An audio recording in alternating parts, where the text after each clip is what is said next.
Pues buenas tardes, bienvenidas, bienvenidos y a los que estáis siguiéndonos a través de las redes. Muchísimas gracias por acompañarnos en esta segunda jornada de la programación que acabamos de abrir con el inicio del curso. Jornada bonita porque, como podéis ver, nos acompañan dos compañeros de viaje ya históricos, los dos.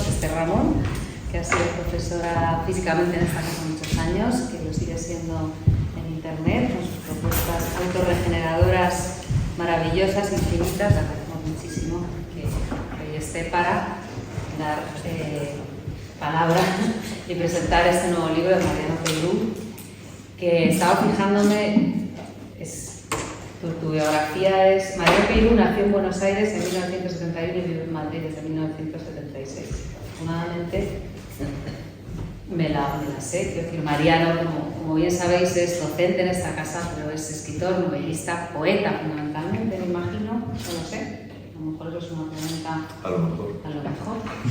Traductor, es músico, ha escrito ensayos últimamente de categorías muy distintas del saber, pero todos interesantísimos, y es un amigo también de esta casa muy importante. Este libro que presentamos hoy, su último poemario, Itinerarios de salida, es un libro que ya veréis, si no lo habéis leído, es un pequeño libro extraordinario que plantea una marea, creo yo, como de dualidades, de paradojas o de alternativas que se deshacen, y está un poco entre el lugar con mayúsculas y el salto al vacío, entre la verdad y las retóricas, entre la melancolía y el deseo, y a todo esto donde poner el cuerpo y donde colocar la palabra realidad. Bueno, es un libro que confronta y nos hace pasar por ese rodillo de la existencia, que plantea tantas alternativas que probablemente sean todas falsas disyuntivas, no lo sé.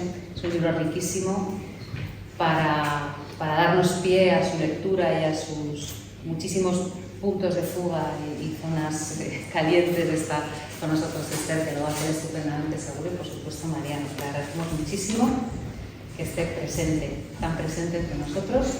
Bienvenidos. Gracias. Muchas gracias.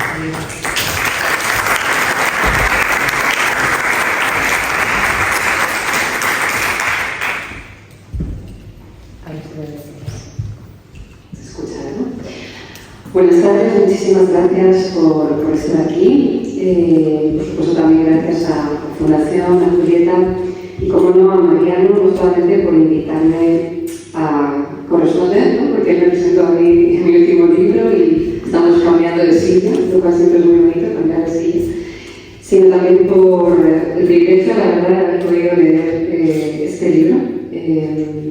Para mí el mejor de Mariano Peirú, que es un poeta que aprecio muchísimo,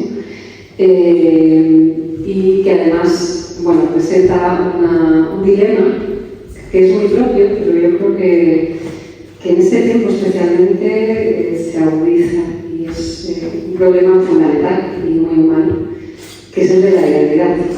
¿Y qué pasa con la identidad cuando la identidad se identifica o no se encuentra o no sabe hacia dónde o cómo salir, ¿no? De sí?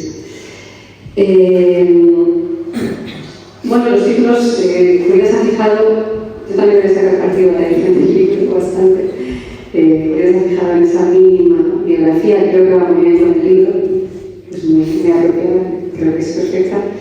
Y yo me he fijado en los títulos de poesía, narrativa y ensayo, que con la excepción de free jazz, la música más bella del mundo, podrían ser enteramente intercambiables. Todos los poemarios de Mariano tienen títulos muy narrativos, también podrían perfectamente ser narrativa. Y creo que en este libro nos habla también de un despojamiento de ese yo. Si repasamos todos los libros que ha publicado, el yo no está, no aparece, no está en otro lugar, ¿no? De ahí que podemos hablar de narrativa, tal vez, ¿no? Y ese nivel de despojamiento al que se llega en este libro lo ha definido perfectamente Julieta, unos pocos parámetros que tienen mucho que ver con las paradojas, pero que no son esencialmente paradojas, tal cual, es otra cosa. También me ha parecido muy pertinente con respecto al color que ha elegido Mariano, porque siempre se eligen los colores, ¿no? en pretextos para este libro. Este es un libro color cielo, pero conforme vamos leyendo no sabemos si ese cielo es el cielo al que se puede acudir después de morir, es el cielo por el que podemos caer en un momento dado, al que nos podemos precipitar voluntariamente, o es el cielo que vemos a través de una ventana de la cual es imposible salir, está completamente cerrada a cal y canto. Y el color además es interesante porque va variando, el color es importante en este libro también, no puedo evitar fijarme, y el color va variando conforme vas avanzando en el libro también. Su color de la portada me parece diferente. El título, este título concreto, Itinerarios de salida, nos habla de lo que podrían ser una especie de túneles, como si alguien practicara unos túneles desde una cárcel, una prisión, por los que se puede salir. Pero es muy interesante porque estos itinerarios de salida, en primer lugar, lo que son tanteos. No se plantea un itinerario, no es voy a practicar este túnel, voy a salir por este lugar, tengo el mapa, sino que primero hay que saber quién eres y de dónde quieres salir. Y eso tal vez es lo más difícil, incluso más difícil que la salida. Y eso se logra desde el comienzo del libro con lo que yo llamo tanteos, como si alguien ciego estuviera en una prisión, en una celda, tantear cuidadosamente el muro a ver si hay algún tipo de hueco por el que poderse escapar de ahí. Y es interesante porque ese tanteo se hace en primera instancia a través de lo espacial.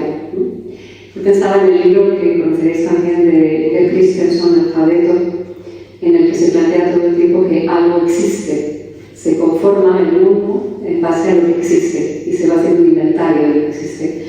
Aquí, más que lo que existe, es lo que hay. Y hay en un espacio.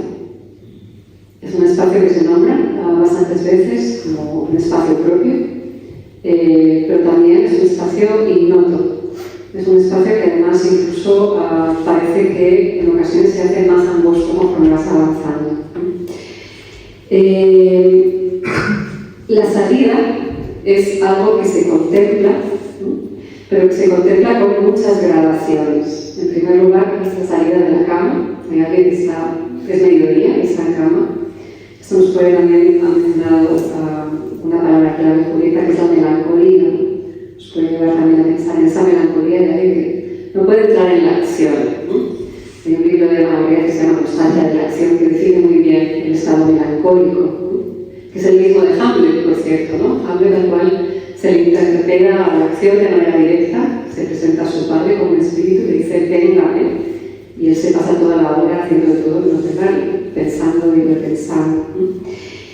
Entonces, en primera instancia, se contempla esa posibilidad de salida, primero de la cama o de la casa, del mundo interior, del propio cuerpo, de la vida y sobre todo de la verificación.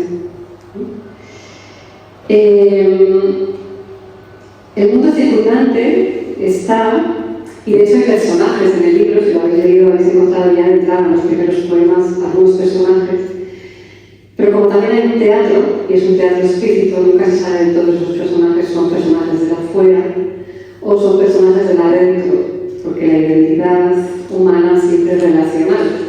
Si está encerrada, requiere inventar personajes para poder dialogar con ellos.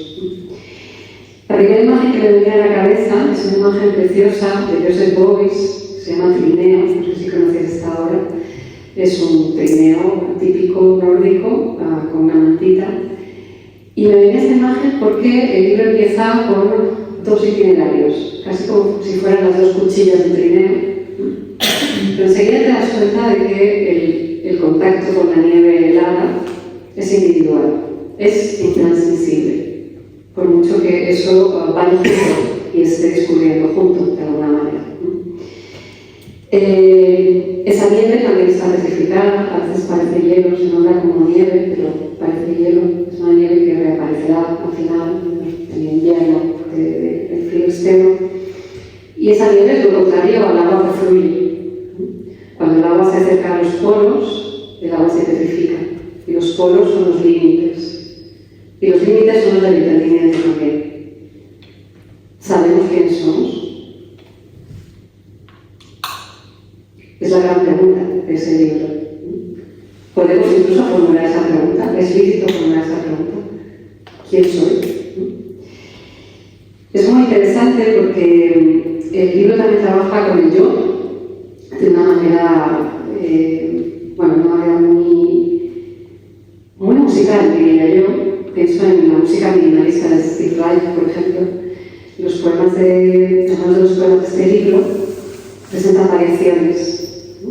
Parece que van a repetir la misma estancia o le van a dar la vuelta, pero en esa vuelta hay un pequeño intersticio que se abre y ahí se abre el respiradero.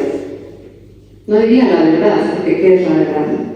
Pero sí un pequeño respiradero. Ese es el respiradero que se practica a través del lenguaje, además. Cuando se habla del yo, a mí me hace pensar muchísimo a ese Otis de Homero, de la Ilíada, en ese momento en que Ulises engaña a Polifemo, al Cíclope, cuando le pregunta al Cíclope cómo se llama, y Ulises le dice que se llama Otis. Otis significa yo. No, perdón, significa nadie. Yo es en este libro, es el paralelismo. Y cuando por fin Ulises le consigue ensartar una lanza en el ojo, Polifemo se queja a sus congéneres y dice: ¿quién ha hecho esto?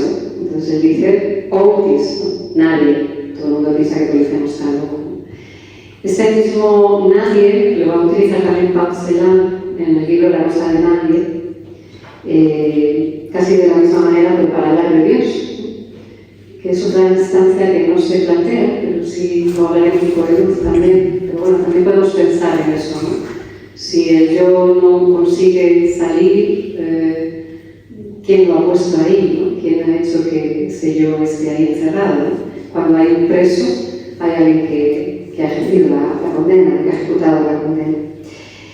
Entonces ese yo a veces se centra, está siempre en cuestionamiento, por supuesto, pero a veces ese yo simplemente está ligado a la espacialidad, ¿no? Simplemente, pues, yo soy el que está encerrado en este espacio, o este es mi espacio, ¿no?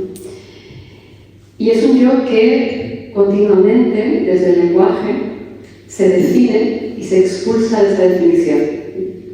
Pero de nuevo, no se expulsa por paradoja o por contradicción solamente, como decía Benjamin, esa era la única manera de acercamiento a la verdad, sino que se expulsa a través de lo poético. Y lo poético lo que hace es desplazar. También lo dice el libro, la poesía sirve para desplazar. Y como digo, en esa entreplanta entre una placa tectónica y otra, es por donde el libro va diseminando, creo que la única posibilidad de conocer algo sobre nuestra identidad, que es el mayor de los desconciertos, el saber lo que no. Por eso también se maneja mucho en el libro esa instancia, el no, el nunca, la negación. Pero la negación no es anular la afirmación. Digamos que lo que se afirma está negando algo y lo que se niega no termina de afirmar del todo. Y en esta paradoja va descubriendo también este libro. Por otra parte, también en esos planteos de los que hablaba antes, están por supuesto los sentidos y está el cuerpo. Pero también está en cuestión, todo está en cuestión aquí. Los sentidos de este libro están muy cerca, por ejemplo, de la sinestesia, que es, como sabéis, pues, hacer una vinculación entre sentidos que a priori no serían los correspondientes, ¿no? Cuando nacen los bebés, el cerebro del bebé tiene todavía esas conexiones, es decir, puede oír colores, podría oír colores, porque todo está cableado. Conforme vamos avanzando en la vida, eso se va cortando, diseminando, ¿no? Pero en este libro hay una oportunidad, tal vez, a través de una cierta inocencia. La inocencia también de ese niño, tan importante para el yo, ¿no? Al que se ve vivir, ¿no? Porque en ese libro se ve vivir.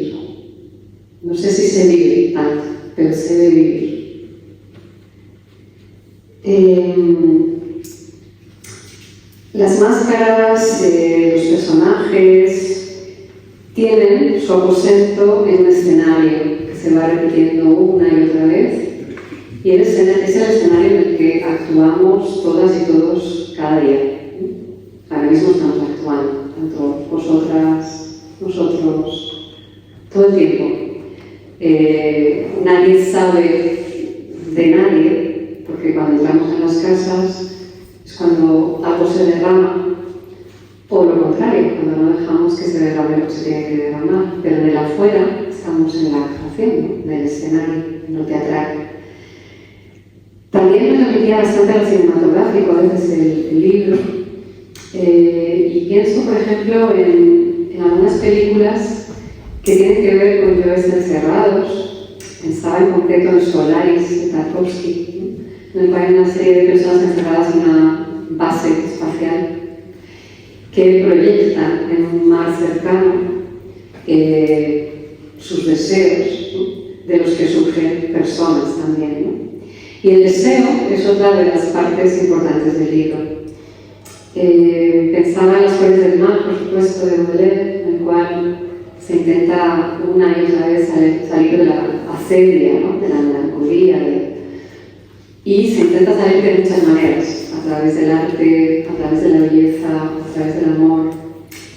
Pero en este caso no es lo mismo en absoluto. Incluso cuando se habla de luz, es una luz la que se menciona, que no es una luz salvífica, ¿no?, a la que nos podamos agarrar. Es una luz incluso irritante, muchas veces molesta. Es una luz que nos hace aterrizar también en la posibilidad de volver al útero, de volver a la ausencia completa de luz. Y es muy parecida a la luz que se ve al final del túnel, que por supuesto también es el nacimiento y otro momento de la muerte, que es exactamente el mismo. Y que plantea, como hacía también Rosa Di Giorgio cuando decía que las almas fornicaban, plantea también la posibilidad de despertar o salir de la petrificación, de ese lugar detenido, a través del cuerpo, del deseo, del erotismo. Esa salida es también lingüística, aunque, como una nueva paradoja, el lenguaje sea también lo que atrae principalmente y se intente escapar una y otra vez a través de estos intersticios de los que os contaba. Y al final del libro hay un poema que a mí me ha llegado especialmente, es decir, un poema largo, Las escaleras impares, que por cierto me recordaba un poco, así poniéndoles una nota, que estoy muy seria, poniéndoles una nota diferente. No sé si habéis visto esta película que se llama Being John Malkovich, una película de los 90, finales de los 90, en el cual un tipo empezaba a trabajar en una oficina que estaba en un piso 7.5. Ese todavía es más impar que los que planteabas, ¿no?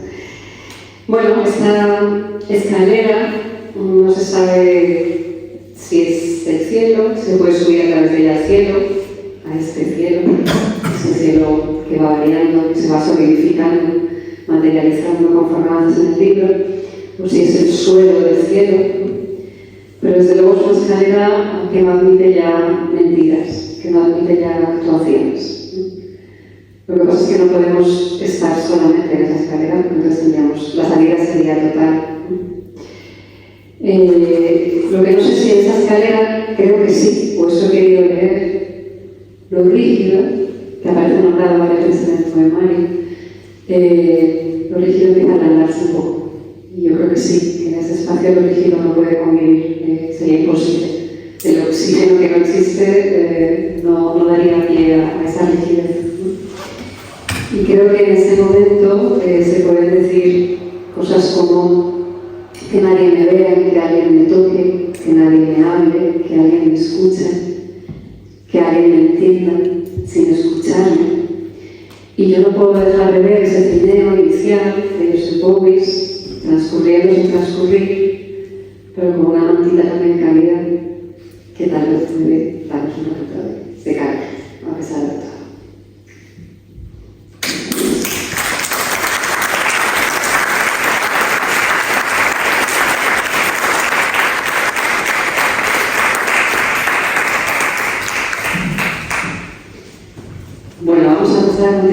parece a tener un diálogo que abriremos al público, encantados.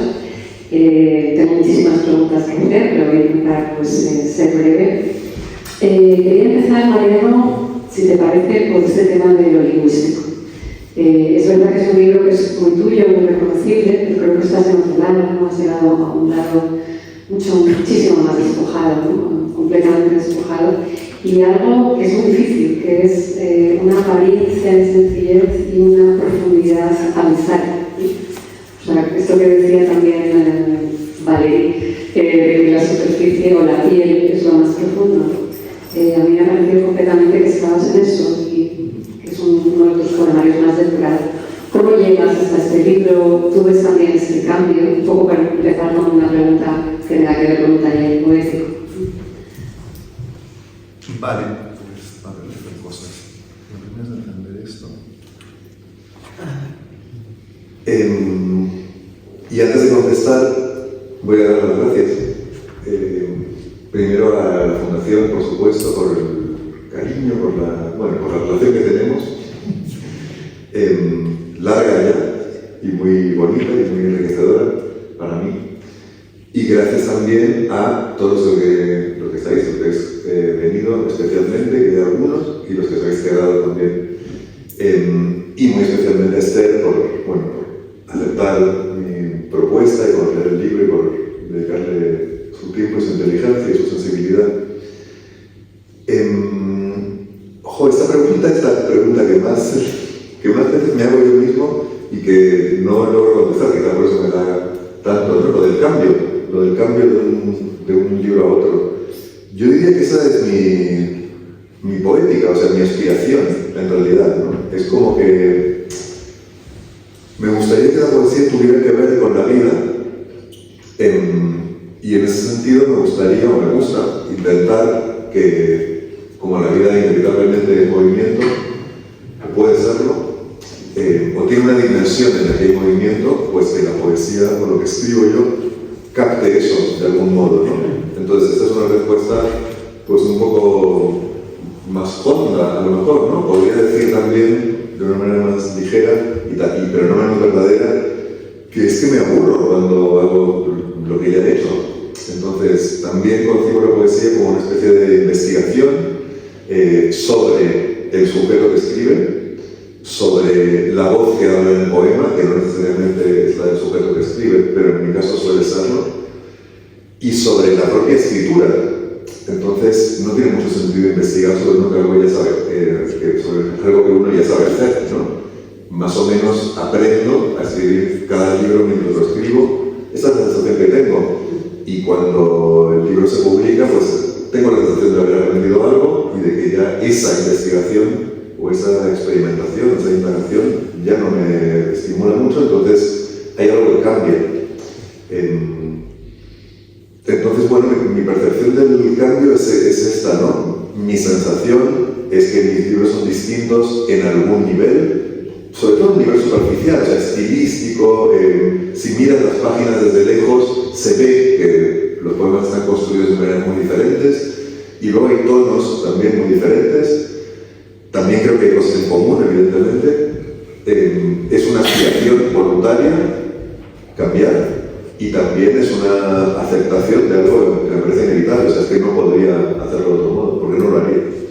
Entonces, lo que en realidad tú preguntabas no era esto, sino si en este libro hay más cambio que en otros, ¿no? Creo, y también el tema de la depuración. Pues ahí eso me parece más complicado de contestar, ¿no? Yo no creo que haya más cambio que en otros, la verdad. Creo que en algunos hay mucho cambio, en algunos anteriores. No sé tampoco bien cómo se mide, si hay más cambio o menos, pero la sensación que tengo es que no es más grande el salto. Y lo de la depuración, es que no he pensado nada en eso, la verdad. Me parece que ha salido como muy espontáneamente depurado, y que no es una cosa que yo haya... Es que, de verdad, tengo muy poco feedback de este libro porque lo subí hace poco y porque, bueno, pues no sé, no me ha llegado mucho de amigos y gente que en general comenta cosas que uno hace, entonces no he pensado en eso. Y me parece que tienes toda la razón, que se acerca como a un enfoque un gran enfoque de la poesía que tiene sus tradiciones y tal, y que a mí me interesa mucho y al que no me he acercado demasiado, pero no sé si me hagas decir que hay muchas maneras de depuración y que esta manera de depuración tiene que ver con el minimalismo, con la brevedad, la famosa cortedad en el decir, ese tipo de cosas, y que a lo mejor por otro lado hay abundancia, ¿no? O sea, en cuanto a, bueno, pues una cosa que hablábamos ahora en el taller, ¿no? Como líneas, motivos que aparecen. Yo escribo muchos poemas libros, ¿no? Libros que son poemas muy largos y que se construyen con motivos, como cualquier pieza larga para que se sostenga. Y me parece que en este caso hay muchos motivos, ¿no? Que en otros trabajos hay menos, y en ese sentido no sé si estás depurado. O sea, que me parece que tienes razón y al mismo tiempo me dan ganas de pensarlo porque es una pregunta que es muy rica, realmente. Bueno, la primera depuración no solamente es estilística, ¿no? Para acercar un poquito de forma, de la forma. O sea, cuando hablo de depuración estoy hablando de los grandes temas de la humanidad, ¿no? ¿Quién soy? ¿Cómo salir de mí? ¿Cómo pensar en el mito de Sísifo de Albert Camus, por ejemplo? Que... Sí. Y con simplemente 2, 3 versos estamos en la misma profundidad abisal de la que te contaba antes, ¿no? Lo de Camus en el mito de Sísifo. Más que nada es una especie de destilación, ¿no? Destilado, que a lo mejor ha ido saliendo solo. O sea, por ejemplo, una pregunta sería más concreta.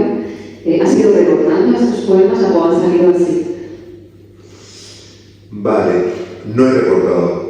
O sea, eso sí lo tengo clarísimo. No es una depuración o una destilación en la que llegas poniendo algo que es con la tijera, ¿no? No ha sido para nada así. Creo, claro, entiendo mejor la pregunta ahora, porque entiendo la manera en la que tú la formulas, ¿no? Creo que tiene que ver con una sencillez también, en un nivel incluso sintáctico, ¿no? Y también de vocabulario. Y en ese sentido sí que creo que este libro es distinto de algunos otros donde se trabaja con frases más elaboradas, a lo mejor, con una complejidad en ese nivel, y aquí no hay esa complejidad. Y eso creo que sí que es algo voluntario y que tiene que ver con dónde se quiere poner la voz, ¿no? Eso es una cosa que yo he planteado así con estas palabras hace tiempo ya, ¿no? ¿Dónde pones la voz al escribir? Creo que eso es lo fundamental. En todos los sentidos, desde el punto de vista de qué hace el poema, para qué sirve al lector, para qué le sirve a uno, y también de qué tipo de palabras, o de frases, o de versos, o de construcciones van a salir, ¿no? Entonces, para mí, esa sencillez tiene que ver con algo que tú has nombrado, no me acuerdo exactamente la palabra que has usado, que no sé, ingenuidad, o algo así, ¿no? Que tiene que ver con lo infantil, inocencia, bueno, que es parecido, ¿no? Que tiene que ver con lo infantil, con hablar desde un lugar en el que no se entienden las cosas, no hay explicaciones, como un lugar muy primario, muy poco elaborado en cuanto al pensamiento y muy poco pensado el sentimiento, por decirlo así, ¿no? Como nombrar sensaciones o estados de ánimo o ese mundo emocional sin dominar el vocabulario, por decirlo así, ¿no? Y yo creo que hay una cosa muy interesante, que a mí lo que me parece interesante de escribir es eso, es que cuando creas esa voz, que a lo mejor no es crear, sino encontrar, porque esa voz ya está en uno, pues te metes en el papel y ya sale así, no hace falta recordarlo después, ¿no? Sino que este personaje, que soy yo cuando en mi función de escribir este libro, ya ha aprendido, más o menos está aprendiendo a hablar en el lenguaje en el que se habla aquí, y ya no hace falta... Eso me parece me gusta, ¿no? Porque tampoco es como que me voy a sentar a escribir ahora de 9 a 10 que tengo un rato, sino que de repente ese personaje se apodera de uno y habla, y tú oyes y transcribes, ¿no? En un papel como este, en el móvil o en el ordenador, si tú estás sentado ahí con el texto, pero... Sí, realmente se ve esa voz completamente inocente, ¿no? Y que está como tanteando continuamente. En algún momento hablas del lenguaje, está en el libro del lenguaje, y se dice que el lenguaje es ante todo comparación y que es un límite que acerca y que aleja. Entonces, el lenguaje aquí sirve para practicar túneles, porque además al final se dice, ¿no? Lo que hemos estado haciendo, tirar de salida de una manera con ese lenguaje, o es también la celda, contribuye también a que sea la celda, porque a veces el lenguaje parece como que, aunque son muy aéreos, los poemas aquí en blanco, pero parece también como que el lenguaje lo está envolviendo, ¿no? Sí, claro, eso es la vieja idea, ¿no? Sobre el lenguaje, que es como que lo que nos permite ser humanos y al mismo tiempo lo que nos limita tanto, ¿no? Tiene esa doble vertiente, esa doble cara, ¿no? Y sí, está nombrado ahí, eso de una manera muy explícita y un poco tópica, yo creo. Estaba pensando ahora, no sé, no puedo evitar cuando hacemos presentaciones aquí, que de hecho creo que tenéis, ¿no te cuenta? Que pues yo vengo aquí a hacer mi taller y a hablar de la poesía desde ese lugar, ¿no? Entonces, según ibas hablando de lo que te permite ser, es al mismo tiempo lo que te limita, pensaba yo en todos los recursos de la poesía que son así, ¿no? Por ejemplo, la rima. Yo qué sé, yo no rimo en mis poemas, pero me da igual eso. También hay otro tipo de rimas que funcionan como tantas otras cosas, en el sentido de que una rima o una palabra que hay que rimar con otra, pues nos obliga, nos limita, porque no podemos decir lo que nos da la gana, porque hay que rimar con esta palabra, pero al mismo tiempo nos estimula y nos permite, nos ayuda a que se nos ocurran cosas para rimar, ¿no? Como tienes la obligación de rimar, pues eso te estimula para ir por un camino por el cual no irías, y a lo mejor ese camino es un camino verdadero, ¿no? Es una zona de uno que no estamos acostumbrados a transitar, ¿no? Entonces la obligación o las limitaciones o las formas prefijadas, la rima, un montón de reglas que uno a veces se impone, aunque no escriba con rima y con métrica y con todo ese tipo de cosas, nos permiten salirnos de nuestro lugar, por usar la terminología del libro, ¿no? Salir del lugar en el que estás, en el que se supone que es espontáneo, pero en el que en realidad estamos siendo presos de la rutina, ¿no? La espontaneidad a veces se puede ver como algo, como un espacio de libertad, o como el lugar en el que hacemos lo que hacemos siempre. Cuando alguien es espontáneo, lo primero que hace es lo que hace siempre, ¿no? Hay que curarse la espontaneidad, es lo que quiero decir simplemente. Que no es una cosa que venga dada. Entonces parece que con el lenguaje está esa paradoja también tan interesante y que se puede llevar también, yo no sé por qué estoy hablando tanto, que se puede llevar también a las relaciones, ¿no? O sea, que muchas relaciones también, pienso por ejemplo con los padres, ¿no? Las relaciones con la paternidad consiste en esto, ¿no? En poner límites para generar libertad. Parece paradójico, pero no sé si lo es en realidad, ¿no? De nuevo, con esta forma de forma, este lenguaje que tú estás practicando, ¿te sirve vitalmente para salir de un lugar? ¿Te ha servido vitalmente para salir de un lugar? Pues yo creo que no, que en ese sentido el proyecto de escritura es un fracaso absoluto. Como mucho me ha consolado o acompañado mientras estaba en ese lugar, pero no me ha servido para salir. Creo que he salido de ese lugar, tengo una relación curiosa ahora con el libro, eso que comentaba antes de poco feedback, tiene que ver con eso también, como que no estoy, yo qué sé, muy cómodo con el libro, en el sentido de que habla de cosas que son mías, o sea que no es un ejercicio retórico, lingüístico, investigación en el lenguaje, sino que estoy hablando yo, y es una posición en la que ya no estoy, he salido. Pero no gracias a la escritura. Entonces, pues me parece, me dan ganas de decir aquí algo que no me oiga mi ex psicoanalista, pero que la terapia no sirve para salir, para solucionar los problemas, sirve, ¿no? La escritura tiene una dimensión terapéutica. Pues yo diría que la terapia no soluciona los problemas, te ayuda a entenderlos, te ayuda a convivir con ellos, te lo hace más fácil, pero que los problemas no se solucionan, ¿no? Esa es mi posición sobre eso. Entonces, creo que eso es lo que ha pasado. Yo pensaba mientras lo veía, por ejemplo, yo creo que muy diferente como es el innombrable de Samuel Beckett, que no tiene una voz que está continuamente hablando para poder seguir escuchando y saber que sigues vivo. Y también pensaba en Pizarnik cuando dice silbar despacito al borde del precipicio. Entonces, aunque este lenguaje premeditadamente se enfría una y otra vez, y además cuando surge a un poema, algo mucho más cálido, se enfría a continuación, el siguiente verso ya se está enfriando, No obstante, ese calor llega y esto que estás contando también llega, ¿no? Si alguien, yo creo que todas hemos estado en un sitio parecido, ¿no? De petrificación, o poder salir de un lugar, ¿no? O quién soy, o sea, no tengo idea de quién soy, eso se percibe. Pero no obstante, el libro, a lo mejor tú dices que no te ha hecho salir, ¿no? El lenguaje, pero sí el poder nombrar eso. Ya es palpar, ya es tentar ese lugar, ¿no? Y ya es una espacialidad, porque el libro juega mucho con la espacialidad, una espacialidad cambiante, también con la detención, ¿no? Por mucho que vaya apareciendo personajes, los personajes parecen como fotografías o iconos, ¿no? Hay mucha planitud, ¿no? en eso.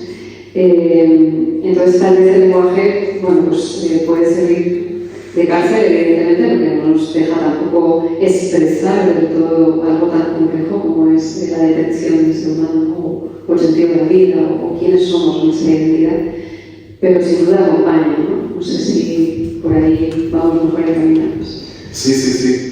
Pues estás haciendo muchas cosas que me parecen muy interesantes, ¿no? Antes comentabas algo de que hay algo cálido y luego llega algo frío, y me parece que eso es pues uno de los motivos del libro, de esas líneas que lo atraviesan, ¿no? El vaivén, yo lo llamaría, es mi palabra que me gusta para eso, es el vaivén, y me parece que es justo lo que estás diciendo.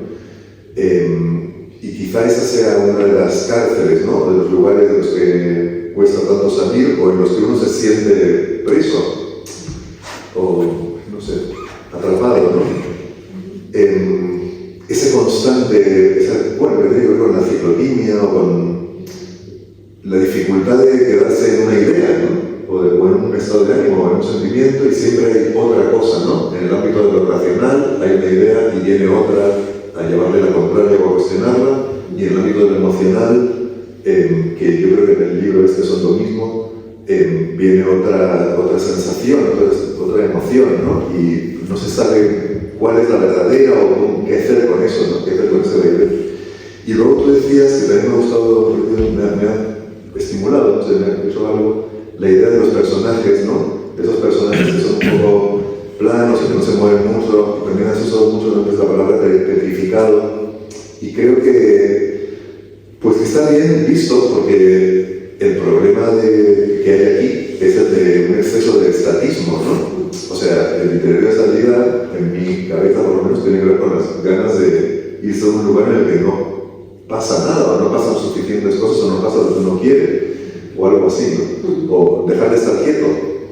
Entonces, pues sí, está muy bien, y no lo había pensado así, pero es verdad que los personajes no en ningún momento aspiran a ser personas, o a parecer personas reales, o a hacer una imitación de lo que es un ser humano, sino que son más bien como arquetipos, o como...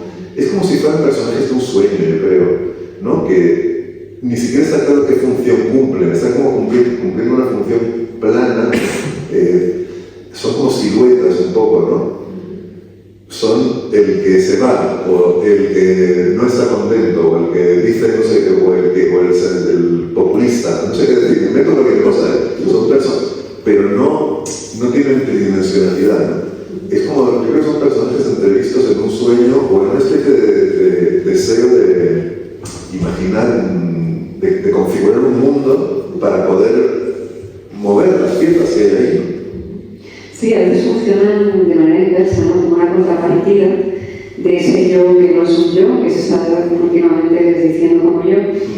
Pero esos personajes, y pienso por ejemplo en algo que se repite mucho, que es la chica que está escuchando telefónicamente a alguien, y ese yo contempla eso, y ahí es como si fuera el yo el que fuera plano, y es la chica la que adquiere relieve, ¿no? Porque está en escucha, y eso saca de ese marasmo, ¿no? Que está escuchando, ella está en escucha, y está escuchando con interés, ¿no? Entonces esos personajes dejan de ser planos para hacer ver lo plano que es el yo en ese momento, o que está, mejor dicho, porque hay una versión también muy heideggeriana del Dasein, ¿no? El ser aquí, ¿no? El ser en ese momento, pero el aquí es un limbo, es un lugar como vaciado, ¿no? Por ejemplo, si has visto El hombre perfecto de Reverse, esa cámara completamente blanca y escéptica, en la cual se hacen movimientos, pero no se puede salir de ahí. fallo en la manera en la que organizamos las presentaciones del libro, que es que debería existir la costumbre de que la gente lea el libro antes de ir a la presentación. Porque es muy interesante. O sea, yo me estoy imaginando que aquí no hay una de Julieta y una persona, no sé, y que lo que estamos hablando, lo que estás diciendo, a mí me parece interesante porque he leído el libro, supongo que también no sé, pero...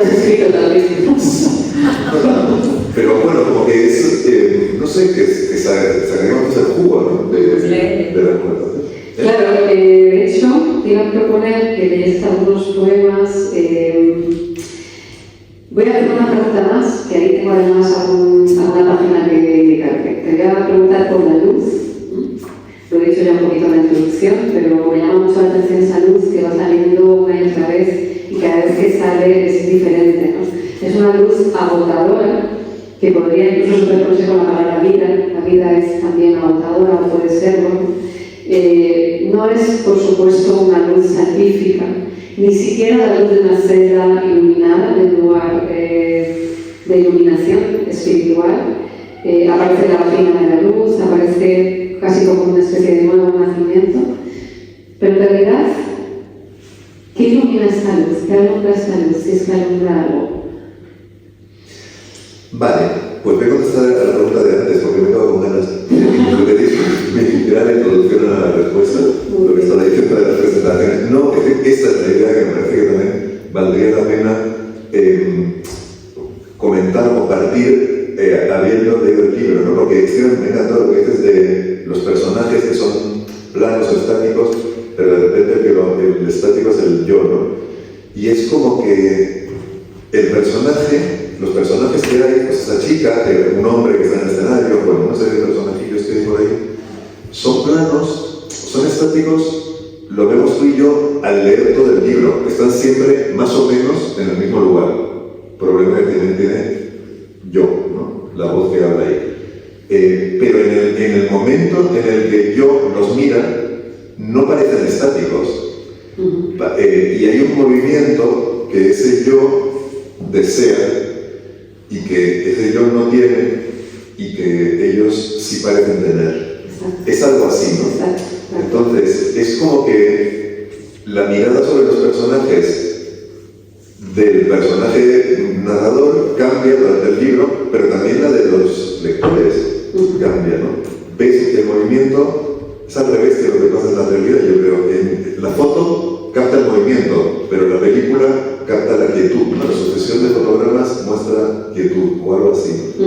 Y esto que no sé cómo suena, con el libro más o menos leído, tiene sentido o generaría, no sé, una imagen que yo tengo y que me ha parecido interesante, ¿no? Y luego lo que decías de la luz, pues me apunté aquí, ¿no? Mientras estabas hablando, que es lo que hemos preguntado, ¿no? Para mí la luz, es que no lo tengo claro, o sea, también yo escribo un poco, a ver, sin saber lo que estoy diciendo. Y me gusta que sea así y no saberlo del todo al final, ¿no? Claro. Pero ahora se me ocurre que la luz es lo que es, evidentemente, lo que nos deja ver lo que somos o no somos. O sea, algo que se agradece y que también se sufre, ¿no? O no sé si siempre nos gusta ver lo que somos. Dice John Barth, que es un novelista que me gusta mucho, el autoconocimiento siempre son malas noticias, ¿no? Entonces, esto, pues la luz tiene eso también, ¿no? Como hay una relación conflictiva con la luz en el libro, yo creo.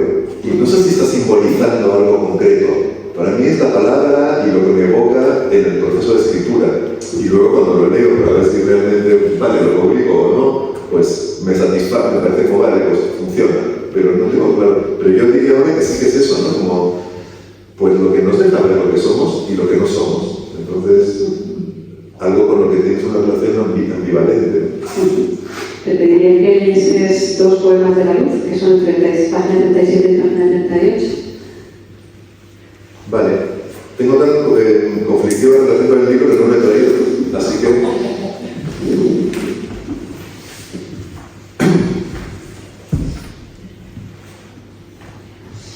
Abro la vagina de la luz. Entro donde son lo mismo el principio y el final. Lo mismo entrar y salir. caminar y caer, el caracol y la sombra, la tristeza y el miedo, saltar y la esperanza. Las ganas de salir de mi lugar lo van modificando, o al contrario, la esencia de mi lugar consiste en las ganas de salir de él. Donde yo vivo hay una luz agotadora. Necesito cambiar de lugar para poder seguir mintiendo, o al contrario, para poder empezar a decir la verdad.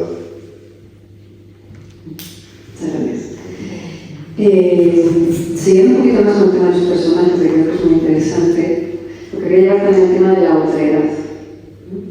En el libro no solamente hay una especulación sobre el yo, ya terminamos, sino también una especulación relacional, ¿no?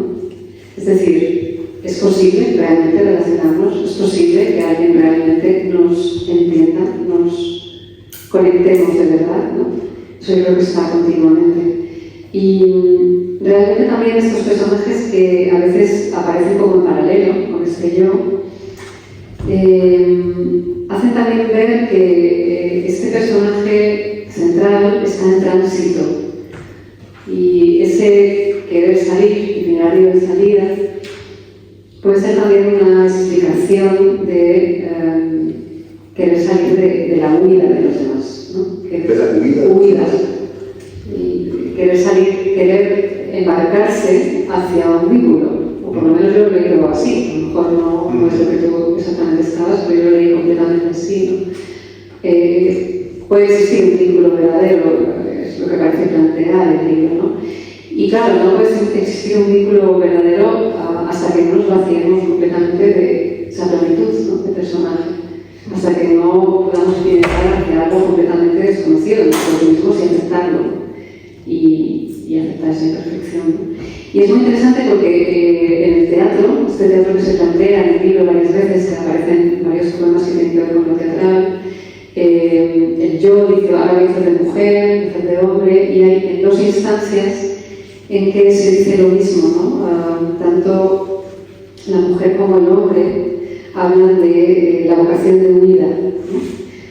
Creo que de memoria en página 61 y página 63, lo voy a comprobar, por si nos puedes leer esto y ya directamente que pases a la lectura. Sí, exactamente, 61 y 63. Perdón, creo que era esto. No, 63 y 66. Vale. ¿Lo lees? Con eso terminamos y pasamos un poquito también a que hagáis vuestras preguntas.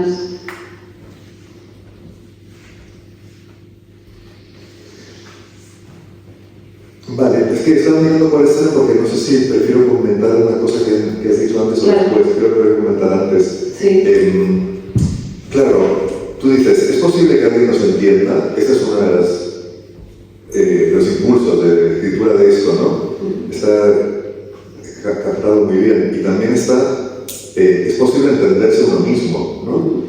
O sea, esta cosa que pensaba que ibas a nombrar, ¿no? Cuando hablabas del yo, pues creo que es una de las líneas del libro también, ¿no? Que la palabra yo aparece como en dos funciones, digamos, ¿no? Una es, y las funciones cambian, no es lo mismo como lo dice, pero, sí, la diferencia entre yo y yo es lo que le pasa al verbo, dice, ¿no? Esa es la manera que encontré de lograr eso, ¿no? Porque a veces es yo soy y a veces es yo es, ¿no? O sea, a veces se usa la palabra yo para hablar de alguien o algo con lo que uno se identifica, y a veces aparece la palabra yo para hablar de algo que está en el lugar de eso con lo que uno se identifica como una especie de ocupa, ¿no? O de impostor, que está en lo que debería ser el lugar del yo, tal como se entiende habitualmente, pero que no te deja ser quien tú eres, ¿no? Pero se llama yo también, porque también es yo. En fin, es más complicado explicarlo. Quizá esta depuración de la que hablabas es como que se dice yo no soy yo, o no sé cómo se dice, ¿no? Y ya está.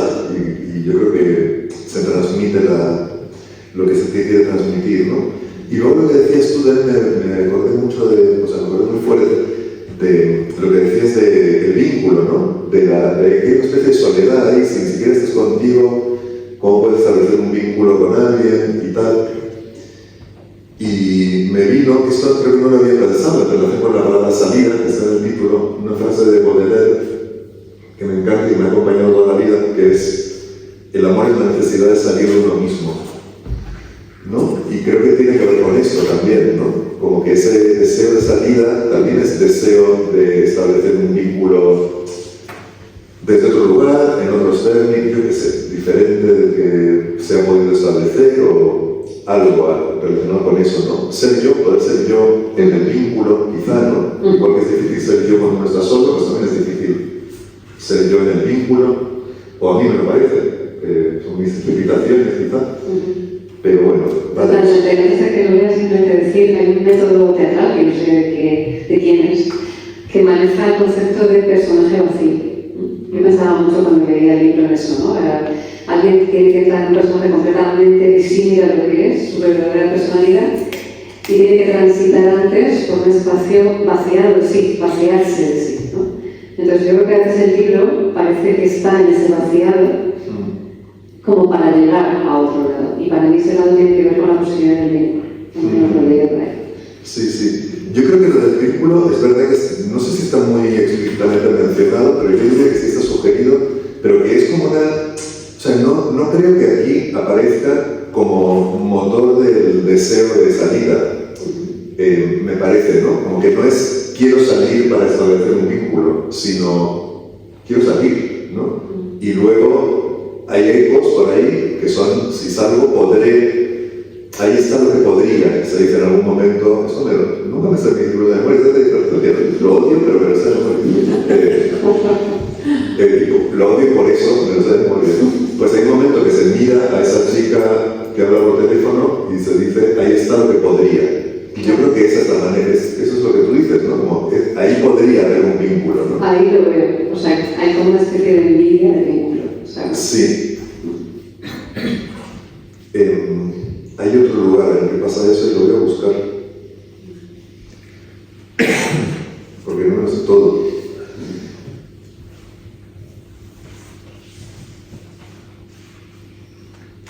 No, estoy equivocado, no es lo de... Con la chica decía otra cosa. Es con otra parte, ¿no? Que dice, una mujer sueña y me cuenta sus sueños. Ha cambiado algunas cosas para poder soñarnos.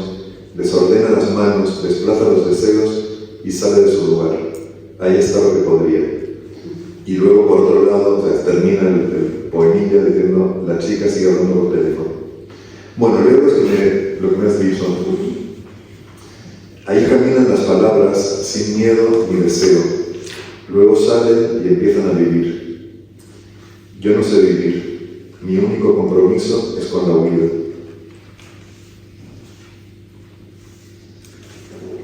El escenario está lleno de fantasmas y sombras. Hay un niño de 6 años que me dice que me quiere.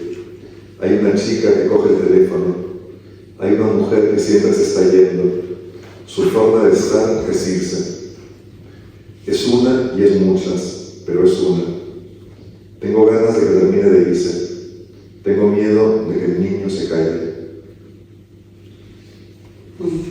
Esos itinerarios de salida con esa huida como trasfondo, no sabemos si lo que están haciendo es salir de sí, ¿no? O escapar de la posibilidad del otro, ¿no? También. Entonces, a veces, igual que unos cimientos, no sabes si se están construyendo o se están destruyendo, un edificio que está en construcción o destrucción. El libro también puede plantear esas dos disyuntivas, ¿no? Bueno, no, creo que como tenemos que salir en algún momento de este laberinto en el que nos estamos inmersos también, qué mejor manera que planteéis también vuestras preguntas. Como decía Mariano, estupendo si habéis leído el libro, pero si no habéis leído, creo que también puede haber muchas cosas que pueden... Yo creo que tiene que leer primero porque... Sí, yo voy a proponer lo mismo. Claro, y Y después las preguntas. Sí, me vale. Un poquito. Vale. Y luego preguntáis y luego las preguntas. Por vale. Lo que queráis ya o lo que sea. Sí, estoy de acuerdo. Pues, es que entre la página 63 y 66 que me has pedido, he caído en uno que está en la página 65 y que me parece que tengo que leer porque habla de lo que yo hablaba del yo y porque contesta la pregunta tuya de la luz, ¿no? Dice, yo no soy yo, pero yo es yo. La luz es lo contrario de la ventana. ¿No? ¿Tú preguntas por qué? La luz, sí, esa es la respuesta. No aclara mucho, pero esto es lo que me parece que funciona así, ¿no? Bueno, ya lo hemos comentado, el libro, para mí, por lo menos, es opinable, para mí es un poema largo, larguísimo, y luego hay otro poema, que es otro poema, que dialoga con el primero, pero que es otra cosa, son dos poemas, ¿no? Pero está maquetado, está organizado de manera que parece un poema, o sea, parece que hay un poema en cada página, ¿no? Bueno, así lo decidí, o podría haber escrito más del tirón o una pequeña separación, pero me pareció que podía dar la opción de que funcionara. Me parece interesante, o sea, digo esto porque esos poemas sueltos, no funcionan como poemas. Son partes de un todo, no son autónomos. Entonces, algunos pueden funcionar más o menos, como un fragmento de una cosa larga puede funcionar, pero en realidad no son poemas. Es la primera vez que leo esto y no sé muy bien qué hacer. Voy a leer los primeros, del principio, y ya está, ¿no? Unas pocas páginas, muy pocas, 3 o 4 del principio, y luego el poema final, que sí que funciona como poema, en mi opinión, y ya está. ¿Vale? Hay paisajes, veo paisajes distintos. Estoy acostado a mediodía. Estaba en la cama, el calor y el nudo en el estómago. Mi amiga va en un tren y mira por la ventana. La nieve, el color de la nieve, todo. Viene a buscarme mirando la nieve. Donde yo vivo, la nieve cae desde los costados. Es por el viento. Y a veces se nos mete dentro del pantalón. La música suena en mi cerebro rígido. Hay un hombre que hace todo bien. Vive en un escenario, recibe la admiración de los demás. Hay una chica que me conmueve. Veo que coge el teléfono y oye una voz. Sonríe y se deja caer hacia atrás sobre su cama. Ahí está lo que no puedo. Hay una idea. Asomarme a estos paisajes es mi opio. Evadirme y resistir en un mismo gesto. Mi manera de estar en un mundo que me ha yo me he traicionado. Con ojos cerrados y extremidades extendidas, una rendición intensa, casi un desafío. El hombre se baja del escenario. Nada de admiración, dice, si todo esto viene del sufrimiento, de lo aburrido, la angustia. La chica se deja caer, una confianza infinita. En su cama hay todo suave y un olor increíble. Un olor no puede ser increíble. Hay caminos que se mueven y están vivos. Hay lugares que están quietos. El escenario se mueve y está quieto. El hombre no puede bajarse del escenario. El escenario lo sigue. Va con él. Hay palabras que son mías. Me siguen, me llaman y me esperan. Hay un deseo que ya no me espera. Bueno, este es el principio del libro, el poema largo. Cuento, ya que estamos, que por algún motivo yo terminé este libro, lo terminé de corregir, digamos, el verano pasado, y tenía la sensación, o sea, cuando sentí que lo había terminado, también sentí que me gustaría escribir otra cosa que también estuviera en el libro, que no fuera este poema, que fuera otra cosa que estuviera, o sea, como que al libro le faltaba algo, que tenía que ser el poema largo y otra cosa, y no sabía por qué, y tardé muchísimo en saber que en realidad, la verdad es que todavía no lo sé, pero tengo algunas hipótesis, pero sí que me vino, también hablo desde el lugar del taller, ¿no? Porque parece que esto, no sé, como que me parece curioso desde el punto de vista de la gente que le interesa escribir. Se me ocurrió el título de esa otra parte, eso que aludía Esther, ¿no? Las escaleras impares, como se llama, la primera parte se llama Itinerario de salida y la segunda las escaleras impares, y tenía claro la sensación que yo necesitaba al escribir el poema y al leerlo, ¿no?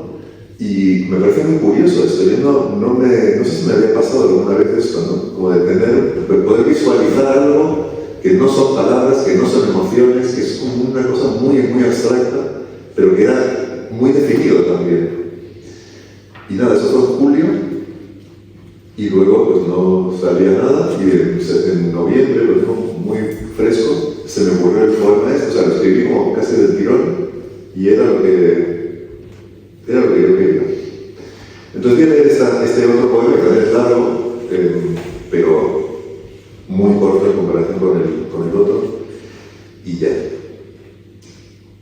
Las escaleras impares. En eclecticismo no te gana nadie, pero lo único que me importa es recordar que cada cosa que ocurre en el mundo ocurre también en estas escaleras, como si veo doble, veo triple. Hay unas escaleras fuera del escenario, hay unas escaleras dentro de cada uno. Hay la historia secreta de todas las veces que subimos y bajamos. Las escaleras pares no respiran, las escaleras impares no mienten. La animación del suelo. Hay raíces. Yo no tengo raíces. Mis raíces están en las personas. Estaban, están, pero las personas están lejos. Ahora están lejos. Las he expulsado lejos. Por eso son impares. Solo son pares en la oscuridad. Lo que fuera no tiene límite, se mueve dentro, acercándose al límite, a dos límites, como el último día del primer mes, o la nota más grave de un instrumento agudo, el primer piso de un rascacielos, una tensión, algo que va en contra de sí, pero suavemente. Y en las escaleras el 3, el 11, el 7, son impares porque no tienen límite. El último beso de la primera cita, el primer beso de la última. Veo doble. Subo, bajo. Los pies saben dónde van y saben dónde irían si no supieran dónde ir. Son pares a la vista, son impares al tacto, son impares mientras bajan y suben.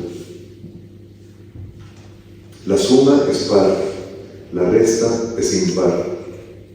Las escaleras están quietas en la oscuridad. Se fue en el próximo tren y me gustó, pero tocar da miedo, mirar da miedo, y cerrar los ojos da más miedo. Los ojos cerrados son impares. Que nadie me vea, que alguien me toque, que nadie me hable, que alguien me escuche, que alguien me entienda sin escucharme. Veo doble, veo triple, digo lo que no veo, toco lo que no veo en las escaleras impares. En ese escalón hay un árbol lejano y frío. Veo que es frío. Lo toco y está lejos. En las escaleras impares hay un beso, son un beso. Subo y bajo por el beso. Autómatas apasionados subimos por el beso. Toco triple, toco el árbol, el frío y la lejanía. Así en las venas como en el cosmos, pero ahora estoy quieto en un escalón, los dos pies en un escalón. Las escaleras siguen siendo impares. En el escalón me olvido de la escalera, pero la escalera no se olvida de mí. La escalera se mete en el invierno, el ruido se convirtió en un escalón. El ruido representaba la vida. Éramos una especie de reacción emocional dentro del ruido, dentro del invierno, casi fuera de la vida. En la escalera desaparece el escalón. En el escalón aparece la escalera. En el pie desaparece el paso. En el paso aparece el pie. En el árbol desaparece el frío. En el árbol aparece la distancia. El 19 es más impar que el 15. Veo doble, hay unas escaleras dentro de cada uno, hay la historia secreta de todas las veces que subimos y bajamos. La historia es secreta para cada uno, pero entra algo de luz y hay una lámpara que absorbe la luz. No hay un lenguaje ahí dentro, por eso no se puede describir qué pasa. La última muerte de la infancia, la primera muerte de la vejez. El lenguaje es ante todo comparación, un límite que cerca y aleja. Esta idea implica un baile en la penumbra. Me imagino humedad, un árbol que baila. Un árbol es humedad que baila. Una clase desprestigiada de placer, cerca del frío. Lo eterno. Los niños, los adolescentes y los viejos suben juntos, bajan juntos, pero solo hay uno. Hay un viejo impar, un niño impar en las escaleras impares. Gracias.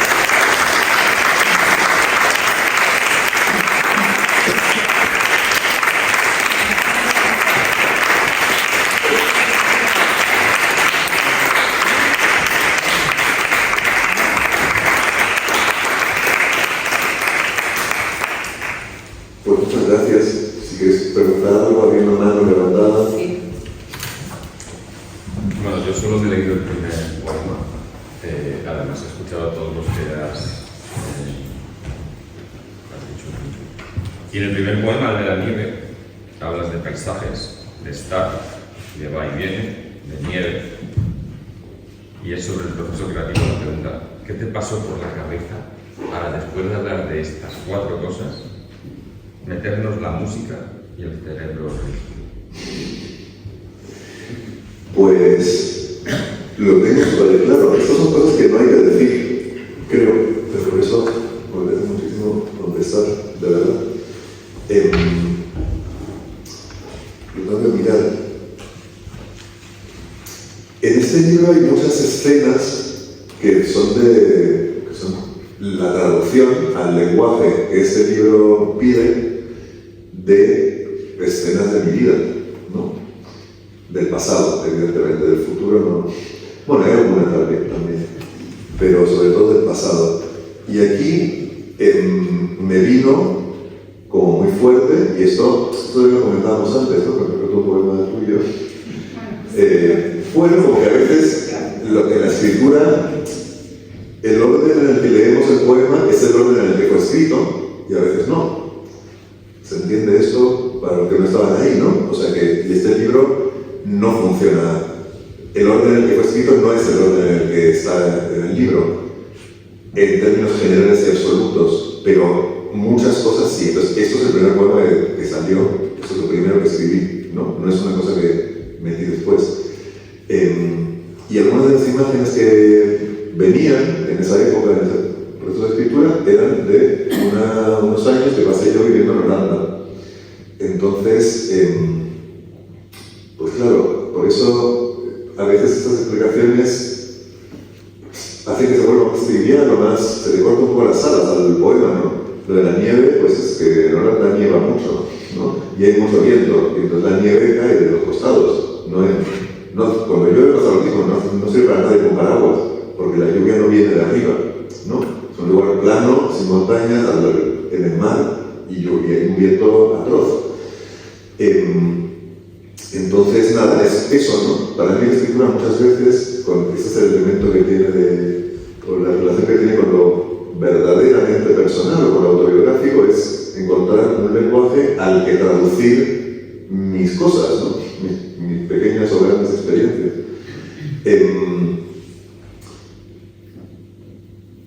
La amiga que va en un tren es una amiga que me vino a visitar, o sea, son escenas que, bueno, la traducción de cosas que pasaban, ¿no? Yo me imaginaba como miraba la nieve mientras venía desde Madrid, en fin, el tren y todo eso, y yo estaba en Holanda estudiando música. Entonces, la sensación que tenía en muchos momentos con respecto a la música y a mi manera de incorporar en mi vida la música y todo lo que estaba aprendiendo muy intensamente pues era esa, ¿no? Como la de cierta rigidez, cierta incapacidad de captar el movimiento de lo que yo quería captar, que era la música, y que es un tema que está en el libro totalmente, ¿no? O sea, lo hemos hablado aquí, ¿no? Rigidez frente al movimiento y capacidad de, bueno, de salir, ¿no? De relacionarse con lo de fuera. Entonces, pues la música suena en mi cerebro rígido, en mi cerebro no tan rígido, esa frase está totalmente conectada con lo anterior. Viene del mismo lugar del que viene lo anterior. Lo que he hecho ahí es no poner el nexo. Tú me preguntabas también, ¿la depuración consiste en quitar? ¿No? No, se me ocurre sola la idea, es una asociación evidente, ¿no? Para mí, como poema, funciona así. La explicación puede ser divertida, interesante o aburrida y no interesante, pero es una, ¿no? Y el poema es otra cosa. Y lo peor es que es todo así, o casi todo. Bueno, pero esos son los materiales diurnos que podríamos decir, ¿no? O sea, que decir, luego el poema de lo que necesita el poema, ¿no? Pero es como cuando te trató los sueños, ¿no? Porque he soñado con esto, es que estaba haciendo esto el día anterior, pero eso no tiene importancia, el cerebro escoge eso por algo, ¿no? Claro. Entonces, cuando lo lees, aunque no sepas la anécdota biográfica, eso funciona de igual manera. Claro. Sí, a mí me parece divertido escribir, o divertido es una manera frívola de decirlo, apasionante y, no sé, como algo que te convoca muchísimo, ¿no?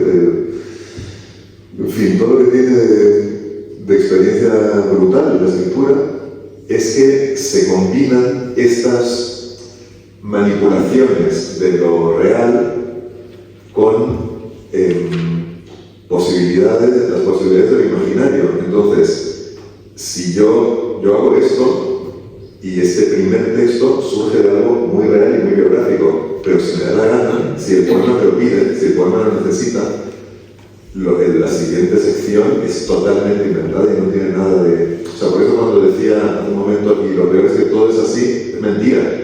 Totalmente, me retracto 100%, no es todo así. Tengo la sensación de que es así, pero es mentira. Hay mucho que es, el poema necesita esto, pues lo meto, ¿no? Como si fuera real. Y luego a lo mejor voy con que creo que es bonito también. Tengo la sensación de que es así, porque el proceso de escritura, y por eso es tan brutal, te permite vivir cosas que no has vivido, ¿no? Y lo imaginario pasa por la rueda de lo real. Y de repente, la frase Madame Bovary c'est moi tiene otra dimensión, ¿no? Es como que sí soy ese personaje porque al escribirlo me he convertido en eso y eso se ha convertido en mí, ¿no? No es una butada lo que dice Flaubert, ¿no? Es una frase que tiene una dimensión muy honda y muy real y que al escribirlo ves. Sí, te iba a preguntar que precisamente por esa traslación que decías un poco de las experiencias estoy contando aquí mis experiencias y tal, hay parte o hay mucho o hay poco de autocensura por no descubrirte entero o no, hay una apertura total sin... Pues ese es un tema también que he pensado mucho, ¿no? Me acuerdo que yo en cierto momento, en una lectura, que era como poemas de un libro que se había en o sea, era una lectura en el año 2014, lo tengo súper ubicado, hace 10 años, y yo comenté algo tipo, pues cada vez tengo la sensación de hacer más lo que me da la gana al escribir. Y otro día, mucho más reciente, no sé cuándo fue eso, hace 2 años, a lo mejor 3, no tengo ni idea,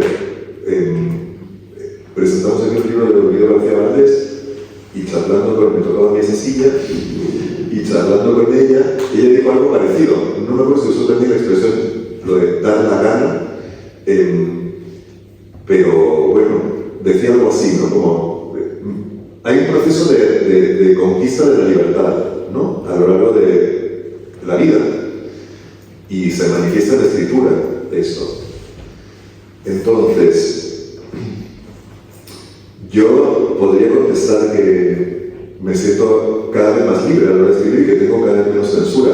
Lo cierto es que en 2014 ya dije eso, entonces no sé si es un espejismo, una alucinación, o realmente es que es un proceso infinito y que pues vas avanzando si todo va bien, si no haces las cosas bien. En ese sentido, yo me apruebo, o sea, creo que lo hago bien, en el sentido de que me parece que está bien librarse de esa censura que percibo que existe y que no es fácil, y creo que, bueno, creo que con la fantasía que voy avanzando hacia ahí, seguro que queda algo de censura. O sea, la sensación es de relativa libertad, relativa comparada con lo de antes. Pero estoy seguro de que dentro de otros 10 años, si sigo aquí para contarlo, contaré que en el 24 pensaba que me había librado de ciertas censuras y que en el 34 me di cuenta de que he avanzado más. Ojalá sea así. Me parece que es una utopía la autocensura absoluta, que no puedes, que es un poco, pues, Esther alude al mundo del inconsciente. Yo no he hablado de eso, pero está todo el rato aquí, ¿no? Entonces hay mucho de lo inconsciente que sale en la escritura. Y por lo tanto no podemos decir mucho sobre esos procesos, porque por definición están ocultos a nuestra mirada. No hay luz que ilumine eso, ¿no? Hay una lámpara que absorbe la luz, ¿no? Ahora también leí que tiene que ver también con lo que tú comentabas.